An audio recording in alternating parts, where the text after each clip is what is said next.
PhD जो कि सबसे बड़ी डिग्री है, तो बहुत सारे बच्चों के मन में ये डाउट आता है कि मुझे पीएचडी करनी है, मुझे अपने नाम के साथ डॉक्टर चाहिए ही चाहिए। तो कैसे जो है आप पीएचडी कर सकते हो, क्या स्टेप है जो आपको फॉलो करने पड़ेंगे, तो आपकी सारी जानकारी इसी वीडियो में रहने वाली है कि आखिर आप पीएचडी तक कैसे पहुंच सकते हो। नए हो तो चैनल को सब्सक्राइब और ज्वाइन जरूर कर लेना, क्योंकि यहाँ पर आपको मिल जाती है यूजीसी नेट या कह सकते हो पीएचडी तक जाने का रास्ते की क्लासेस, जो कि आपको यहाँ पर डेली करवाई जा रही है। साथ ही साथ आपके यहाँ पर गाइडेंस प्रोग्राम भी चलाए जाते हैं और साथ ही साथ आपको यहाँ पर यूजीसी नेट के बहुत ही बेहतरीन नोट्स भी मिल जाते हैं। तो चलिए बात करेंगे कि जो आपका पीएचडी होता है आखिर इसे कर कौन सकता है, और यहाँ तक जाने के लिए नाम के आगे डॉक्टर लगाने के लिए आपको कितने एफर्ट डालने पड़ेंगे, कौन सा तरीका है जिससे आप पीएचडी कर सकते हो। तो चलिए जानते हैं। भारत में जो है पीएचडी करने के बड़े दो सिंपल तरीके हैं, जिसमें जो है आपका सबसे पहला आ जाता है आपका नेट। अब आप कहोगे नेट क्या है, तो नेट जो है आपका एक ऐसा पेपर है जिससे बिना पास किए बगैर आप जो है यूजीसी नेट हो या फिर आपका सीएसआईआर नेट हो, इसके भी दो टाइप्स होते हैं। एक होता है आपका यहाँ पर सीएसआईआर नेट, दूसरा होता है आपका यूजीसी नेट। अब आपको पहले इन दोनों का अंतर समझना होगा, फिर आपको दूसरा तरीका जिससे आप पीएचडी कर सकते हो वो भी समझाते हैं। तो जो सबसे पहले जो है आपका नेट क्या होता है, नेशनल एलिजिबिलिटी टेस्ट, जो कि होता है कि पीएचडी करने से पहले या फिर आपको पीएचडी करना चाहते हो तो आपको ये एग्जाम पास करना पड़ेगा, चाहे उसमें आपका सीएसआईआर नेट हो या फिर यूजीसी नेट हो। अब आप कहोगे मैम बस इतना ही, नहीं, इसके अंदर भी तीन अलग कैटेगरी डिवाइड होती है, चाहे सीएसआईआर नेट हो या फिर यूजीसी नेट। एक होता है आपका इसमें पीएचडी एंट्रेंस, ठीक है, दूसरा आपका यहाँ पर होता है जिसे हम बोलते हैं नेट, और तीसरा यहाँ पर होता है जीआरएफ। आप देख रहे हो पीएचडी करने के दो तरीके, सबसे पहला है नेट, नेट करने के भी दो तरीके, एक है आपका सीएसआईआर नेट, एक होता है यूजीसी नेट।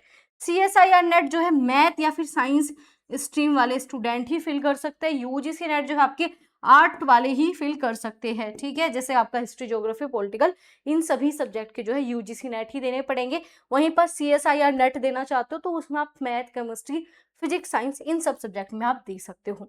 तो सीएसआईआर नेट हो या फिर नेट हो, ये तीन कैटेगरी में आपका करवाया जाता है, जिसमें सबसे पहले आपका पीएचडी एंट्रेंस। अब पीएचडी एंट्रेंस अगर आपका क्लियर हो जाता है तो आप पीएचडी के लिए आगे जा सकते हो। दूसरा जो है आपका नेट, अगर ये भी आपका क्लियर हो गया तो भी आप जा सकते हो।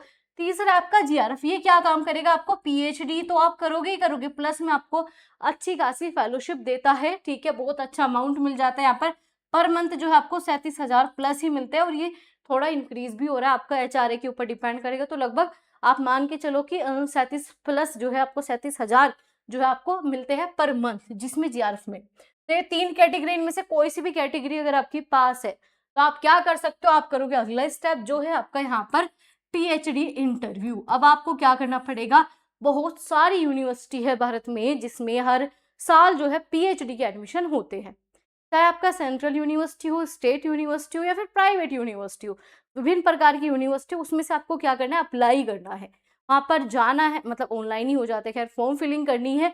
उसके बाद जो है वहां पर मिलेगी आपको इंटरव्यू की डेट। अगर आपका इनमें से कोई पेपर क्लियर है, इंटरव्यू की डेट मिलेगी आपको, वहां पर पर्टिकुलर अपना इंटरव्यू दे के आना है। जब आपका अपना इंटरव्यू क्लियर हो जाए उसके बाद में ही आप क्या कर सकते हो, आपका लिस्ट में नाम आएगा तो आप पीएचडी में एडमिशन ले सकते हो। ये है आपका प्रोसेस। अब सबसे बड़ी कहानी ये आ जाती है, जिन्हें नहीं पता कि नेट जो है किस एलिजिबिलिटी पे दिया जाता है। तो नेट के लिए जो है आपका पीजी होनी जरूरी है, या फिर आप पीजी आपकी चल रही है, पोस्ट ग्रेजुएशन आपकी चल रही है, एमए, एमएससी ये चल रहा है, तो भी आप नेट दे सकते हो। एक तरीका ये है, सबसे पहले नेट में जो है आपका सीएसआईआर नेट है वो दो, या फिर यूजीसी नेट है वो दे सकते हो। उसमें तीन कैटेगरी, इनमें से कोई सा भी पास कर लियो, उसके बाद इंटरव्यू दे सकते हो।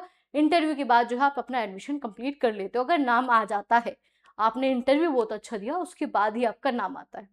अब आप कहोगे मैम ये तो पहला तरीका हो गया, दूसरा तरीका बताओ, दूसरा तरीका कौन सा है जिससे आप पीएचडी कर सकते हो, जिसमें आपको ना तो नेट देना पड़ेगा, ना ही सीएसआईआर नेट का झंझट, ना ही यूजीसी नेट का, लेकिन आपके पास क्या होनी चाहिए, पीजी होनी चाहिए।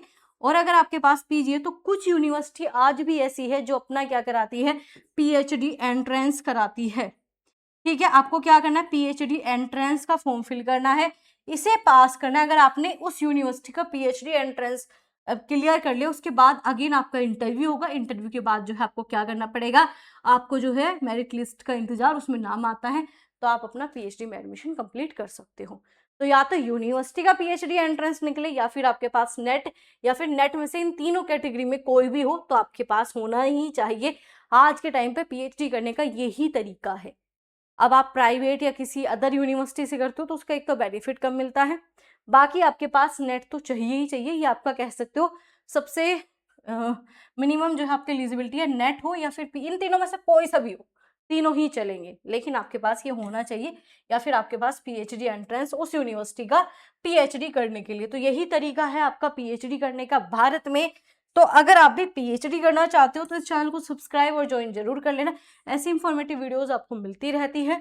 तो अगर पीएचडी करना चाहते हो तो कमेंट में बता दो भाई, पीएचडी के बाद, पीएचडी की थीसिस सब कुछ कंप्लीट होने के बाद आपका पूरा नाम क्या बनेगा, कमेंट बॉक्स में जरूर बताइएगा। अपना नाम यहाँ पे फिल करके कमेंट करके जरूर बताइए। तैयार हो आप भी अपने नाम के आगे इस शब्द को लगाने के लिए? तो मिलेंगे ऐसी इंफॉर्मेटिव वीडियोस के साथ, और जिनका भी ड्रीम है उनके साथ शेयर जरूर कर देना।